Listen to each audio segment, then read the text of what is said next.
Hey y'all, welcome back to my YouTube channel. It's been a little while since I shared a recipe with you, and I'm in the mood to make some kelp energy bars. If you're able to find this, which it's gotten a little bit harder these days, it comes in sheets and they're kind of a little bit pliable. Run them through the whatever food processor, coffee grinder, whatever y'all use to create a finer powder. And then you're going to grind up the hazelnuts, 1 cup of hazelnuts, 1 cup of almonds. You could also use sesame seeds in this recipe. You're also going to need a 1/2 cup of maple or birch syrup. And I'll show you how we're going to put this together.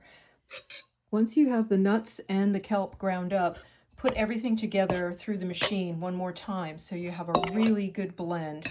Then to that, I'm going to go ahead and add the 1/2 cup of maple syrup and stir that around until we get a nice mixture. And then I'm going to spread this onto a oiled baking sheet. I'll show you what that looks like here in just a minute. Once it's put onto the baking sheet, you're going to bake it at 325 degrees for 20 minutes. And then you'll be able to cut it into squares at that point, and then just let them cool down. So hold on for just a moment while I finish mixing this, and I'll show you the next step. What seemed to work best for me was pressing it out first, putting some oil on my fingers so I won't get stuck to it from the maple syrup, and flattening it out as much as possible, and then doing this. I put a little oil on the back of my spatula, and then I'm just flattening and pulling it across. Basically, you want this to be about 1/4 inch thick. The oven has just signaled that it's ready for this to go in, so I'm going to do that next. Okay, we're about halfway there. I was starting to smell it, so I'm just wanting to check, make sure it's not burning. It's looking good. Okay, here we go. I've already cut two rows across. Do one more here. It's quite hot, so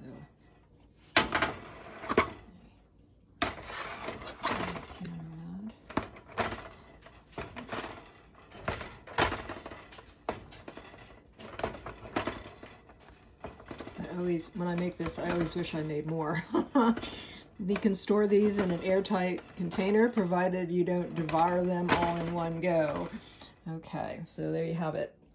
Cut, and probably just to make it neat and so I can sample a little bit of it, I will just trim that edge off, and this one too. All right, here we go. I'm gonna slide this off onto the cooling rack. Hold on just a second. So I got this recipe off of Learning Herbs, which is part of Mountain Rose Herb site, and it's by Kimberly Gallagher. And so just so you know, kelp is really good for overall health, physical, emotional, and inspirational. It can help with circulation. It's optimal nourishment for our hormonal, lymphatic, urinary, nervous systems. It helps our digestion. So it can help regulate cholesterol, and if it's eaten regularly in whatever form, whether you're doing something like this or just adding it to soups and other things you might be making, eaten over a longer period of time, it helps eliminate radiation, pollutants, and heavy metals. So anyway, just filling you in on all of that, and I'm gonna enjoy some of the pieces that I cut off and package these up for later. Thanks for watching. See you in the next video. Bye for now.